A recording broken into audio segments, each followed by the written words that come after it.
Sin peros en la lengua, soy Milagros Leiva. Hoy estoy muy contenta, de verdad, porque hace mucho tiempo que estoy tratando de entrevistar al ex fiscal de la Nación, al señor José Peláez Bardales, y él ha venido hoy al programa, ha aceptado. Yo creo que es muy importante que los peruanos escuchemos todos sus descargos. Ustedes saben que además él tiene serias acusaciones por el caso de la Centralita, por todo lo que pasó con la red de corrupción de César Álvarez y compañía, y también hay ahora algunas reflexiones que lo señalan como un hombre que dejó pasar las investigaciones de Orellana Rengifo. Dicho sea de paso, ¿dónde está Orellana Rengifo? No lo sé. Debe estar viendo el Mundial, dicen que en Brasil, igual que Martín Belaúnde Locio. El general Urresti nos dirá, él mismo ha dicho hoy día en Trome, que hay un equipo. ¿Y por qué quiero mencionar al general Urresti? Por varios motivos. El general Urresti dice que tarde o temprano va a caer Orellana y que hay un equipo que lo está cercando. Usted ha dicho sobre Rodolfo Orellana que es el mafioso más grande del mundo, le pregunta el periodista de Trome, ¿cuánto tiempo falta para que sea apresado? El tiempo que sea necesario, la policía, los detectives están detrás de él. Hay un equipo especialmente asignado a su captura. ¿Qué más dice el hombre fuerte de Humala, como titula Trome? Que él no mató al periodista Hugo Bustillos, que él puede jurarlo, que él no estuvo en el día del asesinato. Bueno, eso es lo que él dice, y que por eso no va a renunciar. No pienso renunciar porque no tiene ningún asidero, ninguna de las acusaciones, que este caso ya se encuentra judicializado, que lo va a ver su abogado. ¿Por qué lo estoy mencionando? Porque ustedes saben que el domingo pasado entrevistamos a la señora Margarita Patiño, viuda de Bustillos, que dice, ella cree que el general Urresti no puede ser ministro del Interior hasta que no responda a la justicia. En el diario La República hoy día sale todo lo que dice, pues, Ojos de Gato, ¿no es cierto? Ojos de Gato es el hombre, Amador Vidal Zambeto, conocido alias Ojos de Gato. Este es el hombre que acusa al general Urresti. Ojos de Gato, Zambeto, fue el que le puso la granada a Hugo Bustillos. Fue el que lo despedazó. Y eso no puede suceder en el Perú, menos en un Estado de Derecho, jamás, ni mucho menos en una dictadura. No se puede permitir. ¿Por qué nosotros estamos levantando nuestra voz? Porque la vida en el Perú tiene que valer, señores. Y tiene que haber investigaciones serias. Y este señor Zambeto, que fue por muchos testigos, 3 por lo menos, que vieron que él le puso la granada, él tiene que pagar por ese delito. Él era un soldado. Un soldado no puede hacer eso con un civil. Y está libre. O sea, él no está en una prisión. Él está diciendo, acusando, como quieran, pero este comandante dice que él no, que ahora, según La República, y ese es un informe largo de Ángel Páez, me pueden ayudar los chicos, dice que Urresti estaba acompañado de Centurión. Centurión es otro de los que estuvo presente, ahí está el informe largo, y que él no estuvo. O sea, ahora resulta que Zambeto no estuvo presente. Bueno, esto sí parece ser una mentira. La República dice que sería su coartada. Y yo le quiero, bueno, casi el general Urresti acepta una entrevista conmigo, pero parece que ha cambiado de opinión. Me da mucha pena, pero igual voy a seguir pidiéndosela, porque yo sí quiero saber qué hizo él el 24 de noviembre de 1988. El general Urresti ha dicho que él no mató a Bustillos. Muy bien, esa es su palabra, y en el Perú tiene que haber la presunción de inocencia. La pregunta es, ¿qué hizo ese día? ¿Qué pasó ese día? Que nos cuente, porque además él era el jefe de inteligencia. Y esta es la primera pregunta que yo le quiero hacer a nuestro ex fiscal de la Nación. Ustedes saben que la fiscalía, el fiscal es muy importante porque de él depende el inicio de un debido proceso. Si un fiscal no investiga bien, si no acusa bien, todo se va, todo un juicio se puede caer. Ya sucedió con el caso de Coteva. El juez ha devuelto a la fiscalía porque prácticamente ha dicho que fue un mamarracho la acusación y que o investigan bien o no se puede acusar a nadie. Y ahora sí se está pidiendo que se incluya al expresidente Toledo. Entonces, le voy a dar la bienvenida al fiscal Peláez Bardales. Vamos a tener una entrevista larga y creo que nos va a poder aclarar muchas cosas de lo que ha pasado en su carrera política. y le quiero preguntar de saque sobre eso. ¿Cómo está, fiscal Peláez Bardales? Bienvenido. Gracias por aceptar esta entrevista. Muy buenos días, Milagros. ¿Cómo está usted? Es la segunda vez que tengo la oportunidad de visitar su programa. Bueno, la primera en otro escenario. Ahora, la primera fue en Canal N. Sí, Canal ahora... N, efectivamente. Ahora ya en otro escenario, luego de haber concluido mi gestión como fiscal de la Nación desde el año 2011, mayo a mayo último. Este nuevo escenario yo le quiero hacer muchas preguntas, pero permítame hacerle la pregunta de coyuntura. Creo, y imagino que usted va a compartir conmigo, que todos los peruanos tenemos que validar y respetar la presunción de la inocencia.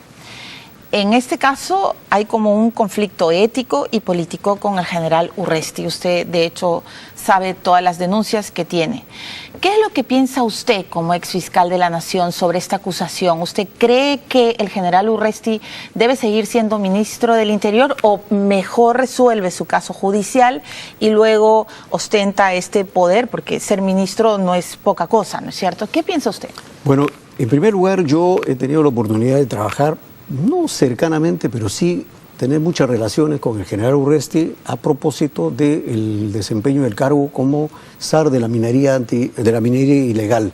Entonces hemos hecho coordinaciones, los fiscales en materia ambiental han realizado una serie de viajes al interior del país, a Madre de Dios, a Puno, Arequipa, a Ica.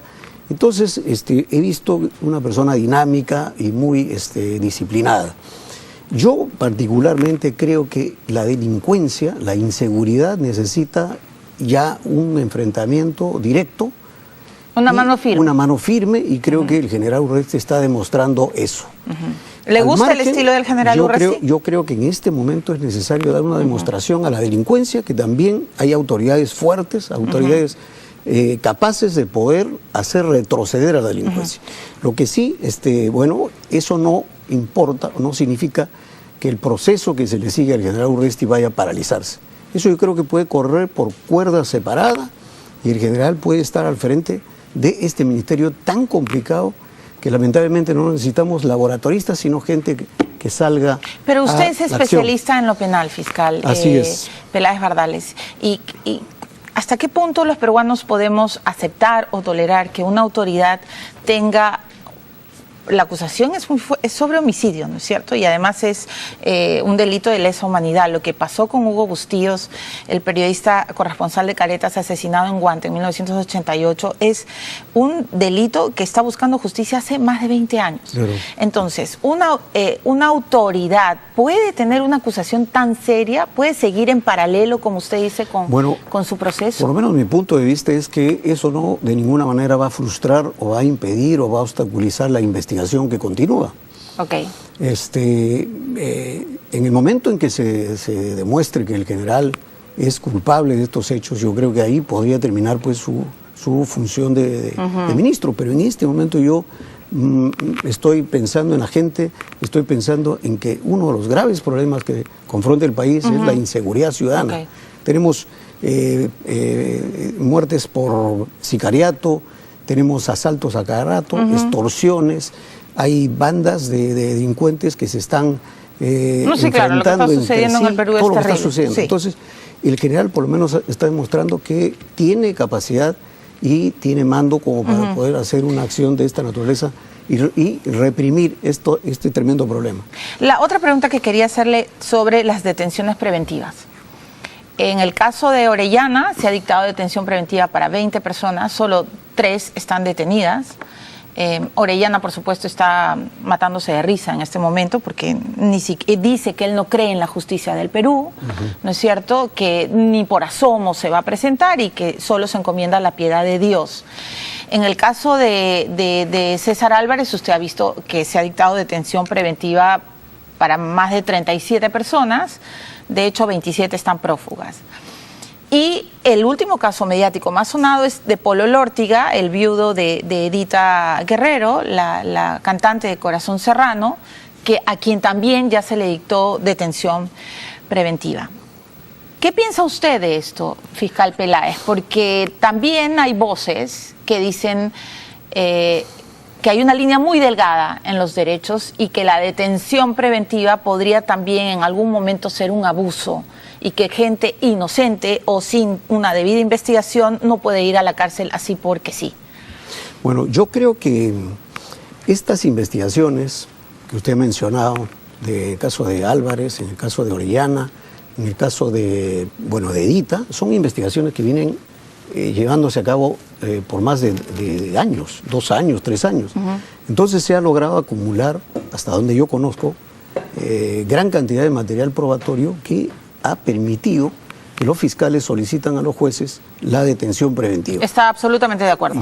Estoy de acuerdo, perfectamente. Okay. Ahora, yo creo que la detención de estas personas es cuestión de días. Ya lo dijo el general. En este momento, la tecnología moderna nos permite establecer una serie de medios que nos van a permitir ubicar a esta persona. Pero fue un mal operativo el intento de detención de Orellana. Parece que la Fiscalía y la Policía o le pasaron la voz o coordinaron tan mal que al final, pues él una semana antes ya sabía que se tenía que... Ese es un gran problema que tenemos y que lamentablemente siempre se ha producido en el país. ¿De quién es la culpa? Bueno, no podemos realmente, mientras no determinamos quién es el culpable de filtrar desinformación, ¿no? No podemos aseverar o acusar, pero lamentablemente yo me acuerdo mucho que cuando era fiscal provincial, lo que hacía es, cuando tenía que realizar un operativo, es llamar al equipo y no contarle a dónde vamos a ir. Para que nadie pase la voz. No trascienda. Lamentablemente, cuando el fiscal va a pedir el mandato de detención, es una audiencia pública. Y entonces la juez resuelve también en audiencia pública. Y entonces ya todo el mundo se entera de que la juez decretó la medida. Y ahí, lamentablemente, la gente está inescrupulosa y gente que está al margen de la ley, inmediatamente toma las medidas para huir. ¿Reconoce usted entonces que hubo de repente una filtración de la Fiscalía en el caso de Orellana? No solamente de la Fiscalía, puede ser de la Policía o también, lamentablemente, como repito, las audiencias son orales y entonces los fiscales van y sustentan oralmente el caso. Y la juez también resuelve oralmente. Bueno. Entonces ahí se enteran de qué medidas... Sí, una desgracia, porque está clarísimo que una semana antes Orellana solo daba entrevistas por teléfono aduciendo una enfermedad. No sé si estará enfermo al final de cuentas, pero muy raro, ¿no? Que ni se le viera la cara. Y lo que sospechamos los periodistas es que hacía rato ya se había puesto de manera clandestina. Ahora, usted, fiscal Peláez Bardales, me ha dicho, nos encontramos hace más de un año en el programa que yo conduzco en Canal N. Usted era fiscal de la Nación y creo que su estado en general era otro, porque ahora usted ha pasado de ser el fiscal de la Nación a ser el acusado. Sí, bueno, acusado. Su situación, bueno, o sindicado por lo menos. Sindicado. Ya no quiero decir, porque tengo que hablar bien, además usted es fiscal, ya. Pero hay muchas cosas que penden sobre su cabeza, cosas raras. Yo le quiero preguntar primero por eso, por su estado actual. ¿Cómo está usted, fiscal Peláez Bardales? Porque aparentemente su carrera había sido intachable y ahora está llena de sombras. Bueno, en principio yo quiero decir que soy un fiscal que tiene 33 años en la función fiscal. Alejado totalmente de la política, he tenido una vida austera, he tenido una vida honorable, digna, y lógicamente, y tengo un apellido que hacer respetar por sobre todo. Mi padre, lo único que nos dio, mi padre de origen provinciano, nosotros somos provincianos del departamento de Amazonas, lo único que recibimos fue el apellido, los apellidos de mi padre y de mi madre. Dignísimas personas, y eso yo lo tengo que cuidar. Y no se crea que a esta altura de mi vida, cuando ya estoy próximo a jubilarme, voy a cometer pues hechos irregulares o indebidos. Yo jamás he intervenido, ni siquiera encargando a tercera persona para que hable por teléfono en favor de una persona o que trate de embrollar o de trate de sacar absuelto a una persona de una imputación, de ninguna manera. No he tenido.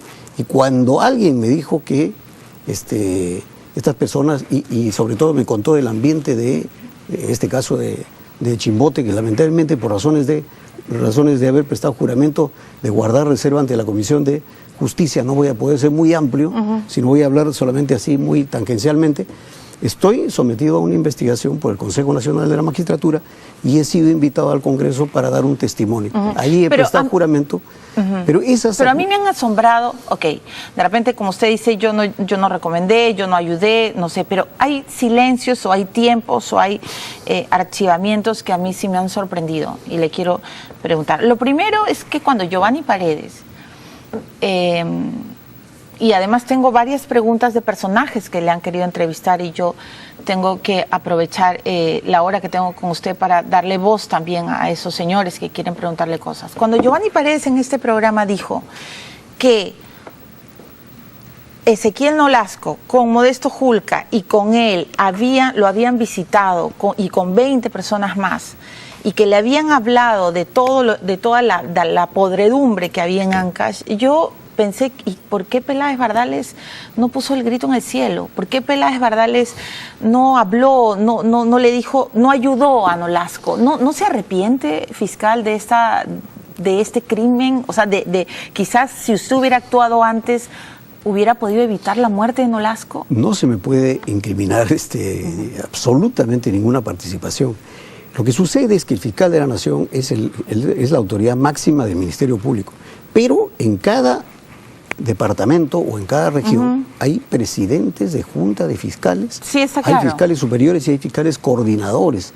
Ellos son los que tienen que estar velando por cómo se desarrolla, cómo es la labor, cómo cumplen su función los fiscales. Sí. El fiscal de la Nación, imagínense, tiene otras tareas, aparte de recomendar lógicamente que se tome mucho atención en estos casos y no se preocupe, y yo lo Pero hice. cuando esa gente llega es porque ella está desesperada, porque de repente la Junta de Fiscales en Ancash no le hace caso, porque además usted ha visto todo lo que pasaba con Farro, ¿no? Bueno. Cuando una persona llega desesperada a la Fiscalía de la Nación y le toca la puerta y le empieza a contar todo, es porque ya no puede más, es porque le está gritando y pidiendo auxilio al jefe máximo. Bueno, eso debe haberse producido, no recuerdo muy bien la reunión esa, pero a comienzos de mi gestión. Y yo con toda seguridad adopté las medidas necesarias para que los fiscales de Ancash, y por eso es que siempre ha habido cambios en las fiscalías, porque veíamos que no funcionaban. Y lamentablemente la cabeza tuvo algunos graves cuestionamientos, la cabeza de Ancash, y por eso es que cuando se dio la oportunidad, yo inmediatamente dispuse su cambio a ICA, luego de haber sido ratificado por el Consejo Nacional de la Magistratura. Pero fue porque lo pidió. Claro, lo pidió, era la única forma como poder movilizarlo, porque como era titular, hay un dispositivo legal que establece inamovilidad en los cargos. Farro es un fiscal corrupto, señor Peláez Bardales. No podría firmar, pero miren lo que hizo Farro. No podría firmar. Farro llamó a Estrada, a Jiménez, sí. Los convocó y les dijo, ¿por qué están haciendo este allanamiento? O sea, por Dios, eso no puede hacer un fiscal. Bueno, lamentablemente estos temas de Ancash, yo no puedo seguir profundizando, disculpe, Milagros, por razones de estar bajo juramento, de guardar reserva, ¿no? Pero si de usted dependiera, solo, yo sé que no puede, entiendo por la reserva, pero quizás con algún tipo de lenguaje nos puede dar mayores luces qué es lo que piensa. Si de usted dependiera, ¿Farro seguiría o no en la Fiscalía? Yo pienso que no. Eso es lo que quería escuchar, y así, de manera directa, porque yo también pienso que no, señor fiscal, y yo no soy ninguna fiscal, solo he estado investigando, y lo de Farro es increíble. Farro es el que le dijo a Jiménez y Estrada, los llamó, ¿y quién está en esa reunión? Recuerden todos, Heriberto Benítez y está César Álvarez. Pero no solo eso, señor fiscal Peláez Bardales, Farro le dijo, cuidadito, no te metas con César Álvarez, porque es amigo de Ramos Heredia y porque el abogado de César Álvarez es hermano de Peláez Bardales. Claro. Encima lo metió usted de colada. Sí. Y quiero aclarar que en la oportunidad en que esto se produjo, que fue el 13 de julio del año 2011, mi hermano Mariano había fallecido un mes antes. Pero su hermano Mariano sí fue abogado de César Álvarez. Fue abogado en un tema puntual. Sí. Y lo reconocí y después yo recomendé que tomara la distancia. Que se separara. Exactamente. Pero Farro quiso meterlo usted en la colada. Bueno, eso tendrá que responder el señor Farro. Tendrá que responder. ¿Me permite? Queremos que usted mismo vea la entrevista que le ha... Giovanni Paredes es un hombre que no cree en la Fiscalía, no cree en el Poder Judicial, no cree en nada, porque ustedes saben todo lo que le ha pasado con Orellana, pero sí le ha querido hacer una pregunta al fiscal Peláez Bardales y quiero que él mismo le escuche. Yo acompañé a Ezequiel Nolasco Campos en el 2012, donde usted nos atendió junto con otros representantes de Ancash. Usted no hizo nada. Producto de eso, hoy Ezequiel Nolasco Campos está muerto. ¿No siente su conciencia manchada de sangre? No, Tremenda pregunta. ¿Qué piensa usted? Es una acusación irresponsable que hace el señor Paredes, que siendo abogado debería tener por lo menos la delicadeza de utilizar otra terminología. A mí no se me puede dirigir con esos términos, no tengo manchado nada, ni las manos, menos la conciencia. Así que yo rechazo terminantemente esas afirmaciones que son, digamos, tendenciosas y que buscan pues crear un clima de que yo podría ser culpable de algo, ¿no? Usted no se siente culpable de nada. Desde el 2012 en que dice que me visitó, ¿cuándo fue el fallecimiento del señor Nolasco? Al señor Nolasco, este año. Le hemos dado toda la protección del caso cuando ha habido necesidad, a las hijas, a la hija también, a la familia también, inmediatamente le solicitaron. Pero perdón, a Fiorella le dan la protección cuando matan a su padre. Claro, exactamente, porque antes no lo habían invocado. Ezequiel eso le quería preguntar yo de manera personal. En esa reunión, fiscal Peláez Bardales, ¿usted recuerda si Ezequiel le pidió protección? No pidió protección. No pidió. No pidió protección. Si le hubiera pedido, ¿usted hubiera dispuesto? Por supuesto. Y además siempre he tenido muy buenas coordinaciones con los ministros de Interior. Y en ese entonces estaba el ministro,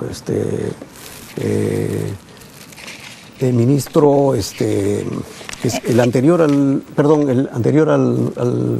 que ha reemplazado. ¿Al actual? ¿Pedraza? Wilfredo Pedraza. Pedraza. Con él yo me comunicaba permanentemente, abogado él, colega mío, habíamos trabajado juntos también en otra dependencia, en este caso la Comisión de Indultos, y teníamos bastante comunicación y yo inmediatamente hablaba con él y él disponía la protección inmediata.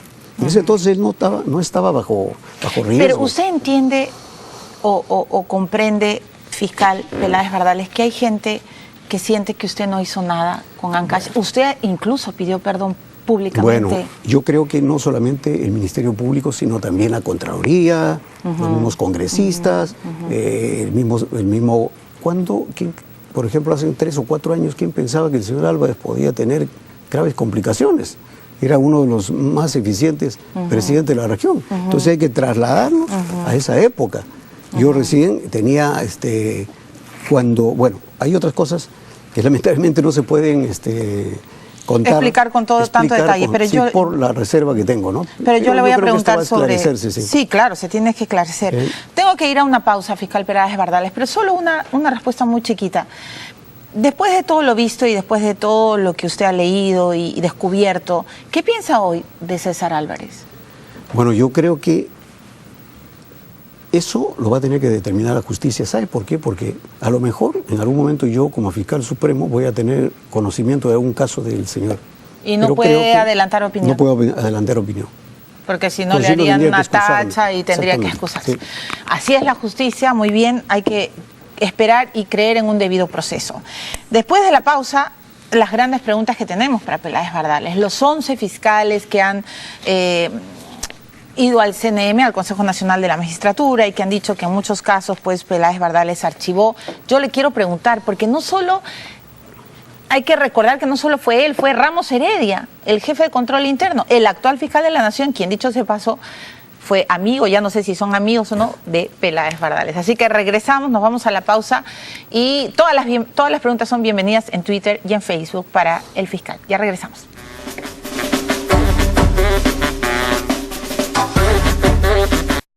Hoy fiscal supremo, el doctor José Peláez Bardales, y estamos tratando de resolver las sombras que hay sobre su participación, sobre su accionar en los casos de corrupción del gobierno regional de Ancash y ahora Orellana. En Twitter le están preguntando mucho por su amor, filiación, corazón, no sé cómo decírselo, aprista. Su papá fue fundador del APRA, sus hermanos, de hecho, bueno, creo que dos de sus... Me parece que 2 son apristas declarados. Uno de ellos fue congresista. Sí, claro. El otro, no sé si estará inscrito, desconozco. No, desconoce. Pero, bueno, y ahí creo tenemos fotos familiares, ¿no es cierto? Ahí está... ahí de la Torre. Allá de la Torre, y el de anteojos, ¿verdad? Sí, soy yo. Es usted, claro. Bueno, usted, eso no aprista, señor Peláez Bardales. Esa fotografía data del año 1989, cuando Aida de la Torre fue presidente de la Asamblea Constituyente. Mi padre fue constituyente por el departamento de Amazonas, y en esa ocasión había fallecido una tía, hermana de mi padre. El presidente de la constituyente había enviado al edecán al velorio. Entonces mi padre, en retribución de eso, nos dijo, vamos a visitar a Aida de la Torre, nos va a recibir. Entonces fuimos todos. Ahí falta uno de mis hermanos que no está. ¿Fue un gesto familiar? Es un gesto familiar, de protocolo, protocolar sobre todo, que no tiene ninguna relación con filiación. ¿En algún momento de su vida fue aprista? No, yo el año 1981 ingresé al Ministerio Público y jamás, de los jamases, tuve militancia partidaria. Pero sus adversarios dicen que usted ha salvado a García de la acusación, de los narcoindultos, que la mega comisión que le pedía, en fin, todo, porque es aprista. En principio, el señor Alan García tuvo una denuncia por enriquecimiento ilícito. Sí, tanto él como Toledo, y usted ha dicho que ninguno de los dos. Se verificaron sus ingresos y sus egresos. Es una operación, como he dicho yo en reiteradas oportunidades, matemática, en la que los contadores determinan si superan los ingresos o si los egresos son mayores. Y usted no encontró nada. No se encontró nada. ¿Usted cree que Alan García debe ser inhabilitado por el caso de los narcoindultos? Bueno, ese es un tema que le compete exclusivamente al órgano político, que es el Congreso de la República. Ellos tienen la facultad, y no solamente la facultad de inhabilitación, sino también de poder acusar. Por eso es que en algún momento yo dije que eso ya estaba en manos de la comisión investigadora, y la comisión investigadora, de acuerdo al reglamento, tiene que seguir un procedimiento. Eso pasa a la comisión de acusaciones constitucionales. ¿El Congreso el juicio sea político, el veredicto sea político? No, y puede ser penal en la medida en que el Congreso determine. Porque ahí en el Congreso se hace un juicio político y también un juicio penal. Podría ser. Usted es un hombre que ha estado presente en varios juicios, en varios momentos de nuestro país. ¿Qué cree que va a pasar? Realmente eso ya es determinación, escapa totalmente a su razonamiento. Claro, podría yo tener un diagnóstico, pero eso son especulaciones. ¿Prefiere no decirlo? Sí, prefiero no decirlo porque también de alguna manera podría haber implicancia más adelante con la función que tengo, ¿no? ¿Siente que usted salvó a Toledo? No. Yo a Toledo solamente le investigué por enriquecimiento ilícito. Y en la medida en que vimos sus ingresos y sus egresos, y estos no superaban los ingresos, yo determiné una resolución que no es firme, además, que no crea Estado, es decir, no es cosa juzgada. Todas las resoluciones que emiten los fiscales no tienen esa condición, que sí la tienen las resoluciones judiciales. Y ahora el juez le ha devuelto a la fiscal. Bueno, ese es otro tema. Que usted la nombró, además. Bueno, no, un momentito. Eso le tocó por turno. Por turno, no fue por dedo. O sea, no fue que usted dijo, tú, Elizabeth, vas a hacer esto. No, eso por turno le tocó la investigación de lavado de activos. Pero el juez ha dicho, esto está mal hecho, ni siquiera saben acusar. O sea, les está dejando, perdóneme, fiscal Peláez Bardales, la fiscalía está quedando por los suelos, no solo con Ancash, ahora con Ecoteva, y ahora viene todo Ancash, el tema de Ancash, el caso de la centralita está acá en Lima. O sea, ha seguido su trámite y ahora está aquí. Sí, pero Ramos Heredia dice, yo lo hice. No, ese es un proceso que viene desde hace 2 años. Lo mismo también el caso de, por ejemplo, del señor Orellana. Vamos a hablar de Orellana. El caso de Gregorio ¿De quién fue Santos? la decisión de que el caso de Orellana pasara a crimen organizado? El 27 de junio del 2011, mediante resolución 1155, determinamos disponer que, de manera excepcional, las fiscalías especializadas contra la criminalidad organizada se aboquen al conocimiento de los hechos señalados. Este es el caso 8080, que es del señor Orellana. O sea, fue su decisión. Claro que sí. ¿No fue la de Ramos Heredia? No. Ok. ¿Podemos escuchar una pregunta que sí me parece vital que usted pueda, por favor, resolverla? Es Víctor Andrés García Belaúnde, es el congresista que más ha investigado a Orellana, todos lo saben, ha estado en este programa, y tiene una pregunta para el doctor Peláez Bardales, justamente sobre Orellana. Por favor. Doctor Peláez Bardales, yo quisiera hacerle más que dos preguntas. ¿Por qué mantuvo a su lado durante toda su gestión al señor Ramsey. Y la segunda pregunta sería, usted nombró a un fiscal ad hoc para que vea todos los asuntos vinculados a las denuncias de Orellana. La pregunta es, ese fiscal Arellano, de apellido Arellano, hizo dos cosas indebidas. Primero, entregó el informe de la Unidad de Inteligencia Financiera a el propio señor Orellana para la conteste, lo cual está prohibido por ley. ¿Qué hizo usted en ese momento? Segundo, ¿qué hizo usted cuando el señor Arellano no encontró ningún tipo de culpabilidad en el señor Orellana? ¿Qué hizo usted? Bueno, una buena pregunta, Sí, porque sí. el Ramsey es su piedra en el Correcto. zapato. Le voy a decir en breves palabras la respuesta al congresista. En primer lugar, el señor Ramsay, Daniel Ramsay, era asesor de la Gerencia General. En algunos casos vinculados a temas de seguridad ciudadana y de la Comisión de Alto Nivel Anticorrupción, fue representante mío, es decir, encargado a las comisiones, para que trabaje en comisiones de esos dos organismos.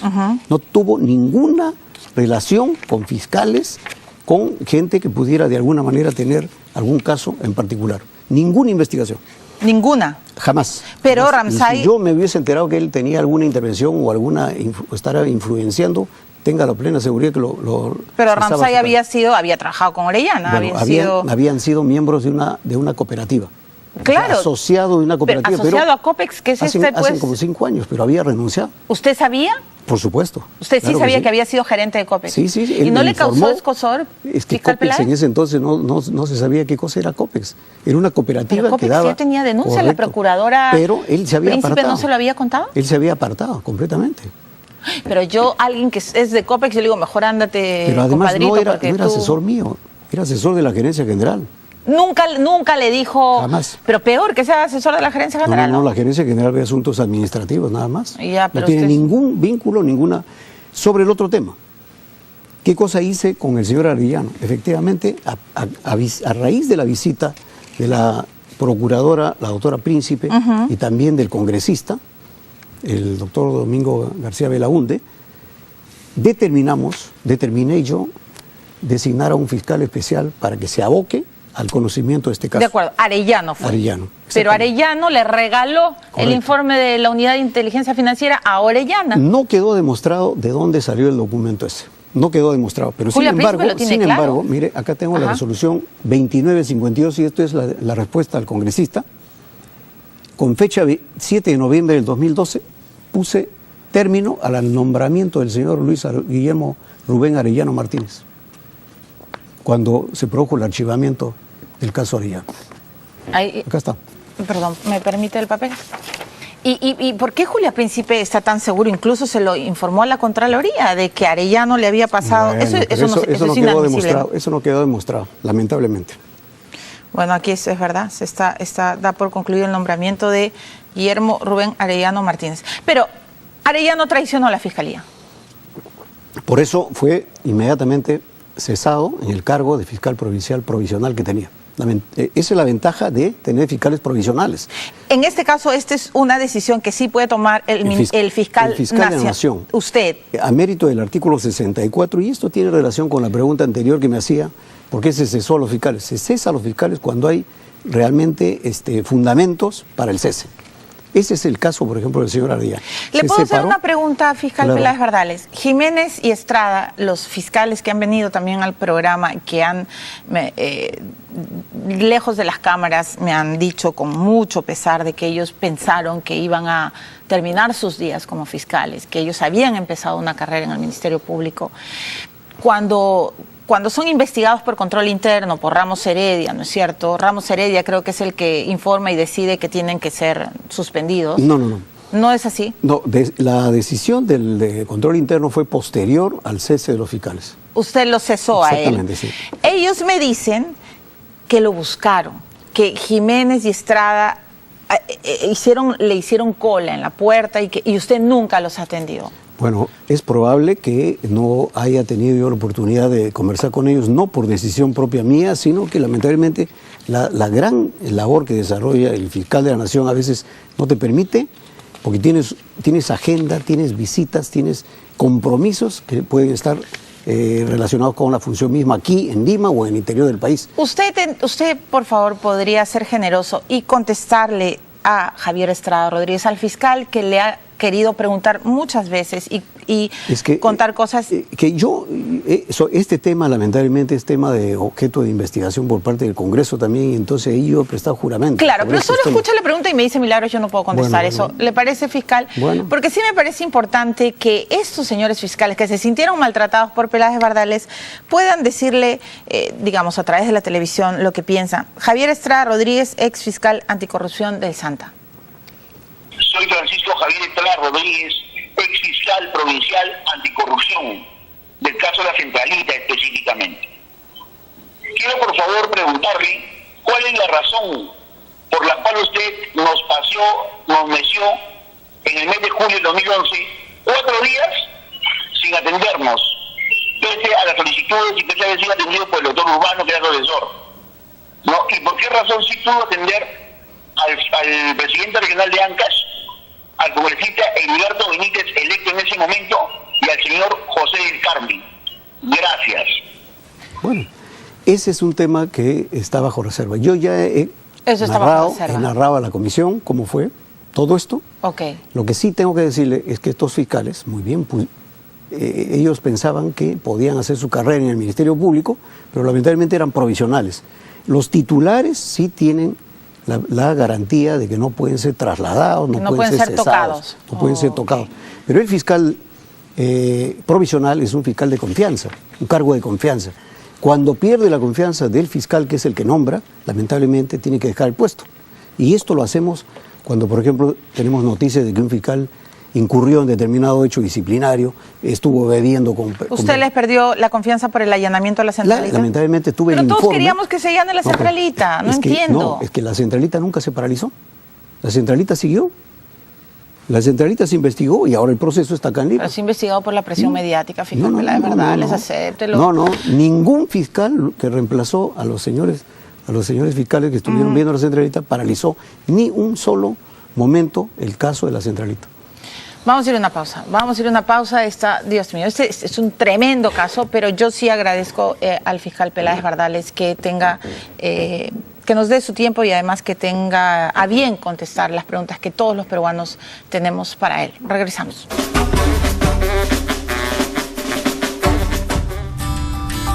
La Nación, José Peláez Bardales está tratando de aclarar muchas cosas, muchas preguntas tenemos. Quiero que este programa dure 2 horas, vea, por favor. Pero bueno, ya sé que es imposible. Vamos a resolverlo rápido. Fiscal Peláez Bardales, ¿usted conoció a Orellana, conocía a Orellana, sabía de Orellana? Nunca he conocido a esa persona. Por supuesto que sí sabía por las noticias, por informaciones periodísticas. Por las acusaciones. Por las acusaciones y algunas versiones que también he recibido de personas muy cercanas a mí. Además, la procuradora Julia Príncipe me parece que tuvo una reunión con usted y le explicó toda la investigación de lavados de activos. Entonces, me da pie para hacerle esta pregunta. ¿No es raro, sospechoso, medio turbio que Orellana se haya reunido con Ramos Heredia? Bueno, eso es un tema que él va a tener que aclarar.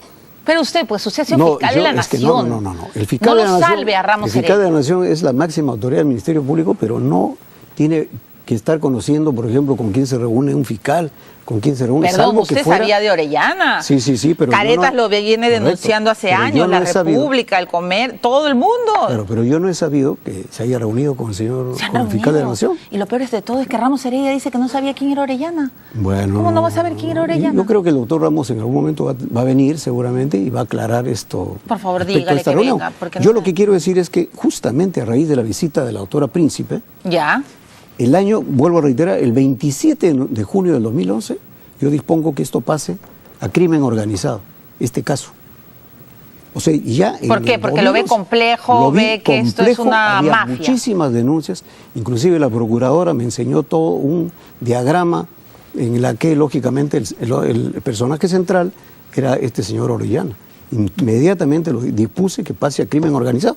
Y ahora todo el crecimiento, ya casi hay un cuarto lleno de expedientes relacionados con el caso Orellana. Hay un cuarto lleno como Atahualpa de ¿sí? Así es. Eso ya nos mostró el otro día el coordinador, que es el doctor Marco Guzmán Vaca. allí está el expediente ahora en lavado de activos. Ya está en lavado de activos y entonces justamente todo eso ha meritado que haya una orden de detención contra el señor Orellana. Yo le quiero preguntar algo. ¿No habrá sido que Orellana, a través de Ramsay, bueno, usted dice que Ramsay era asesor de la gerencia general y que con usted no despachaba, en fin, o tenía ocasiones muy contadas, pero ¿no habrá sido de que Orellana se filtró en la fiscalía a través de Ramsay? Es muy raro, doctor Peláez, que, perdóneme por esa pregunta, pero aquí hay gato encerrado. En la fiscalía lo han protegido. Es que nunca se ha paralizado el proceso. La investigación ha continuado. Pero tanto tiempo y los periodistas sabíamos más que la fiscalía. El tema es el siguiente. Lo que hay que conocer es que los delitos que son materia de investigación son delitos que ya están dentro del nuevo Código Procesal Penal. Entonces aquí la investigación la realiza la Fiscalía, la Policía y también los órganos periciales. Entonces, una vez que ya esté todo el material acumulado, el fiscal lleva el caso al juez.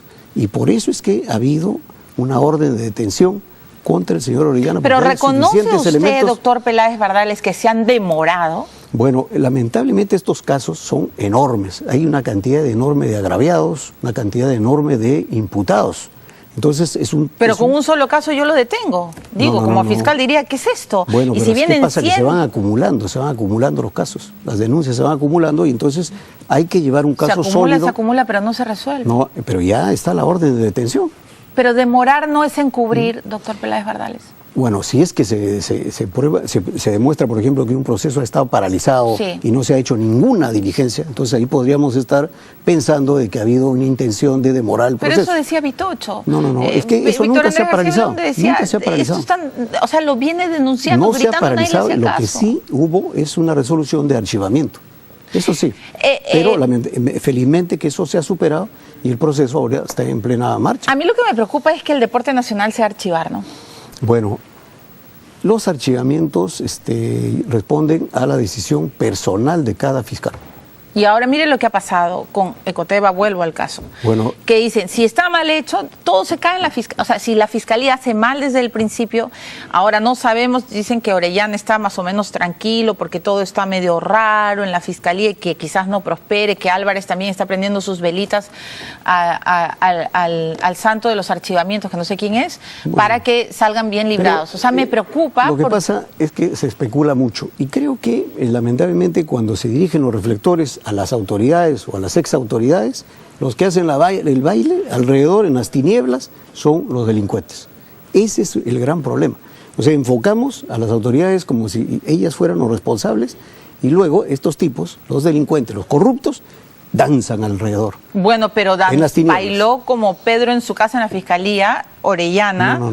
Álvarez, ¿por qué tenía que ir Álvarez a buscarlo tanto usted?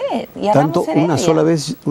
¿Solo lo recibió una? Ese es un tema que lamentablemente tengo bajo reserva. Tampoco me puede contar lo que le dijo. No puedo contar eso, pero tenga la plena seguridad que no fue la presencia de ninguna persona la que determinó la decisión. Fue solamente un informe y todos los casos de ceses están debidamente justificados. ¿Qué piensa usted de Heriberto Benítez? Bueno, yo no podría opinar respecto del congresista. Yo pienso que digamos, a ver, otra vez con esas respuestas que de repente usted no puede. ¿Le parece sospechoso? Bueno, eso, yo creo que eso lo va a tener que evaluar la Comisión de Ética seguramente sí, y la Comisión del Congreso. Sí, le parece sospechoso. Sus ojos me lo dicen. Sí. Usted es muy buena psicóloga, Milagros. Yo quisiera ser fiscal también, pero no estudié Derecho. Mire lo que es tarde. No es tarde. Mire lo que le ha dicho Heriberto Benítez, que van a ver, porque Heriberto Benítez ya le ha pasado la manzana o la franela al fiscal Peláez Bardales. Miren. Yo lo que quiero es saludarlo y felicitarlo por haber separado del cargo a 4 fiscales que intervinieron en el tema de la centralita, porque esos fiscales cometieron abuso de autoridad y violación de domicilio. Yo le diría, señor Peláez, usted actuó muy bien y así tiene que ser. Cuando un fiscal se porte mal, hay que sancionarlo, hay que destituirlo. Y creo que él en ese caso específico dio un ejemplo de cómo deben comportarse las autoridades. Le está pasando la franela. Bueno, fue en su momento, ¿no? Pero usted sigue sospechando. Así él le diga, fiscal Peláez Bardales, Esa es una conclusión suya. se ha quedado mudo el fiscal Peláez Bardales. No. Lo que a mí me gusta de las entrevistas, doctor Peláez Bardales, es que a veces los silencios dicen Son mucho. elocuentes. Son, exactamente, son muy No, elocuentes. no. Congresista Benítez, yo se lo he dicho, hay muchas cosas que usted tiene que aclarar y seguir aclarando por los siglos de los siglos, amén. En este programa siempre va a ser bienvenido. Me voy a la pausa, estoy con el doctor Peláez Bardales y vamos a hablar en el siguiente bloque del fiscal Sánchez Coloma. Ustedes saben que yo estuve con los familiares aquí y le dijeron, entre otras cosas, que ni el pésame les dio el doctor Peláez Bardales. Después de la pausa, su respuesta. José Peláez Bardales, ex fiscal de la Nación, y está resolviendo varios temas en los que es cuestionado. En Twitter le hacen una pregunta muy interesante, doctor Peláez Bardales. Dice, usted fue muy presto y muy rápido para sancionar a los 4 fiscales en el caso de la Centralita, pero ¿por qué la Fiscalía no fue presta y rápida para sacar, por ejemplo, a un gran cuestionado como es Farro? Bueno, eso hay que tener en cuenta que el señor Farro es fiscal titular. ¿Ya? Entonces, ¿Qué pasa con un fiscal el Consejo titular? Nacional de la Magistratura lo sometió a un proceso de ratificación cada 7 años, como manda la Constitución del Estado. ¿Cierto? Al final, después de mucho tiempo, ratificaron al señor Farro. Entonces, no ¿Usted hay... estuvo de acuerdo con esa ratificación? Bueno, yo me reservo porque en algún momento voy a tener que conversar con uno de los miembros del Consejo a quien le dije mi opinión. A mí me dijeron que usted le dijo a Soto Ballena, no lo ratifiques, te estoy diciendo que no por ta. ¿Es verdad o no? Y yo creo que es bastante cierto lo que dices. Así fue. Estas entrevistas Así cuando fue. tienen... Así fue, ¿verdad? Así fue. Ah, ya, entonces sí es lo correcto. Luego de ratificado, tuvo la condición de titular. Entonces no podía cambiarse a un Cuando titular. un fiscal es titular no se le puede No se mover, cambiar. nadie lo puede tocar. Salvo que él pida su traslado. Y él pidió a eso ICA. sucedió y yo dispuse que pasase a ICA. En el momento en que lo solicitó. Quiero hacerle una pregunta antes del punto final. La fiscal Vilcatoma y el fiscal Toledo le mandaron a usted 2 expedientes. Uno en primer lugar y luego usted devolvió y le mandaron un segundo. En ambos expedientes, doctor fiscal Peláez Bardales, estaba toda la aparente red de César Álvarez, con Martín Belaúnde Locio incluido y con Rodolfo Orellana Rengifo, y fue desestimado, al final fue archivado. ¿Por qué lo hizo, doctor? No, hubo un informe que mandó el doctor Toledo, Calero, pidiendo traslado a Lima. Sí. ¿Qué sucede? Que inmediatamente se le contestó que él tenía que hacer uso de los dispositivos del Código Procesal Penal para solicitar la contienda de competencia. Eso tenía que hacerse en el mismo Chimbote. Luego también ahí se mencionó a algunos congresistas y entonces se le dijo, dígame cuál es el marco de imputación. Porque uno no puede llevar a la Fiscalía de la Nación temas que no tienen un contenido penal. Porque el fiscal de la Nación solamente puede investigar en casos excepcionales a funcionarios que tienen la prerrogativa. Claro, pero usted podía... Pero ahí tenía que indicarse cuál era la acción por la cual se quería involucrar a estos señores. Pero lo hicieron. Devolvió, Sí. No. Lamentablemente no. No se hizo. Pero yo tengo entendido que Vilcatoma amplió su informe pidiendo garantías y además diciendo que quería ser trasladada a otro distrito fiscal. ¿Fue Vilcatoma la que pidió el traslado? Claro ¿No fue sí. que usted la Tanto movió? Toledo como Vilcatoma pidieron su traslado a otro distrito porque era ¿Por las inminente. amenazas de muerte? Bueno, las amenazas de muerte fue una de las razones que querían justificar, pero lo concreto era que la señora, tanto el señor Toledo como la señora ya iban a ser reemplazadas con los titulares que había nombrado el Consejo Nacional de la Magistratura. Entonces, viendo que eran unas fiscales eficientes, tanto Toledo como ella, y la señora Vilcatoma, yo decidí que fueran a otros distritos para que no las perdamos, no perdamos a estas personas eficientes. O sea, no es que usted no los quería. No. ¿Y a usted le da pena que Vilcatoma ahora esté en la Procuraduría y no en la Fiscalía? Sí, yo no sé, lamentablemente, y también cómo es que en lugar de decir lo concreto, lo cierto y real que fue su pedido de cambio, diga que no, que la ha trasladado a la fuerza. ¿No ¿Quién votó a Vilcatoma?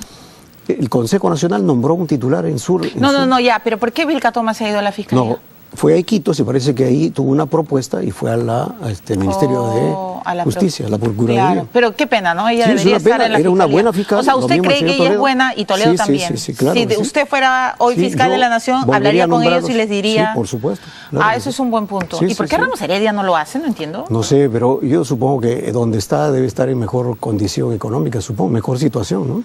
Ya. Doctor, ¿y no le causó mucha sospecha que en estos informes, sobre todo en el de Vilcatoma, estuviera el nombre de Martín Belaúnde del Ocio, de Heriberto Benítez, de Crisólogo y de Orellana Rengifo? No, esa es una información que ha salido en un medio de comunicación, pero han superpuesto resoluciones. La parte derecha está en la resolución amigas y en la parte izquierda una relación que no se identifica de dónde procede. Y con toda seguridad ese documento no ha llegado a la Fiscalía. No ha llegado a la Fiscalía. No ha Fiscalía. llegado a la Fiscalía. Martín Belaúnde del Ocio, ¿estaría o no implicado? Bueno, ¿O es inocente? Bueno, yo lamentablemente no podría afirmar. No podría afirmar. No puedo afirmar, ¿no? Ya. Yo tengo una pregunta final, se me acaba el programa, doctor Peláez Bardales. Usted es el chivo expiatorio del Consejo Nacional de la Magistratura. La Fiscalía se está lavando la cara hoy, acusándolo a usted. Yo podría decir que aparentemente sería una persona que está siendo enfocada con los reflectores en este momento. O sea, sí se siente el chivo expiatorio. Me siento que estoy investigado por temas que son totalmente justificados y que lamentablemente eso lo tomo como que se estaría tratando de, justificar determinadas acciones contra mí para evadir alguna responsabilidad. A mí lo que me parece muy sorprendente es que quienes lo acusan, quienes lo investigan, por ejemplo, Gastón Soto Ballenas, Máximo Herrera y Vladimir Páez de la Barra, Gastón Soto Ballenas ratificó a Farro. ¿Qué me está diciendo? Y ahora usted, bueno, entre lenguajes, ha dicho que sí. Y Vladimir Páez de la Barra tampoco es tan santo. Su estudio de abogados estuvo... en el caso de Álvarez estuvo absolutamente metido. Doctor Peláez Bardales, tome agüita, pero acúselos también usted. O sea, no, en serio, porque esto es uno como ellos, ay sí, él es el malo. Ellos están lavando la cara, ¿por qué no lo dice así? ¿Qué es un esto? trago amargo el que me están haciendo pasar injustificadamente. Yo espero que se lleve a cabo una investigación en la que se respete el debido proceso, se me dé la oportunidad de defenderme y voy a interrogar o contrainterrogar a los testigos que han acudido al Consejo Nacional de la Magistratura, cuyas declaraciones se han tomado sin mi conocimiento. ¿Sin su conocimiento? Claro, sin mi conocimiento. De manera que yo pido y exijo un debido proceso, que se respete el derecho de defensa, que se respete todas las garantías que la Constitución... No, y que quienes lo acusen, por favor, claro, también digan los anticuchos que tienen, ¿no? Perdóneme. Así es. Doctor Peláez Bardales, ¿qué le va a pasar? ¿Lo van a sacar de la Fiscalía? ¿Lo quieren ver en la cárcel? Bueno, ¿Qué le va a pasar? No, es que esto es un proceso administrativo, ¿no? Lo máximo que puede suceder es que me separen de la función. Que y creo deje que de sería ser una fiscal injusticia supremo. porque yo he demostrado a lo largo de mi carrera sacrificio, dedicación, todo el esfuerzo que era necesario dar para el país. ¿Teme ir a la He cárcel, defendido doctor al Peláez Ministerio Bardales? Público. No, por esto no puedo ir a la cárcel. Salvo que, como dice el señor Paredes, temerariamente, que tengo mi conciencia manchada de sangre. Pero eso usted es ha dicho que no. Una barbaridad, ¿no? Okay. Afirmar eso un abogado es una temeridad tremenda, ¿no? Bueno, doctor Peláez Bardales, yo le tengo que agradecer mucho, de verdad. Usted, por su tiempo. Muchas por su gracias, tiempo. Milagro, sí. Y al señor Vladimir Páez de la Barra, por favor explíquenos muchas cosas de su estudio, y también al señor Soto Ballena, que ya no puede ser pues defensor del pueblo. Él quería ser defensor del pueblo, pero en lugar de defender a Ancash, a quien defendió fue a Farro. Así que, igual que Pilar Freitas, dicho sea de paso, que tampoco pudo ser defensora del pueblo. Muy bien, he terminado. Recuerden lo que siempre digo, si ustedes no dicen lo que es, alguien dirá lo que no es. Hasta el próximo domingo.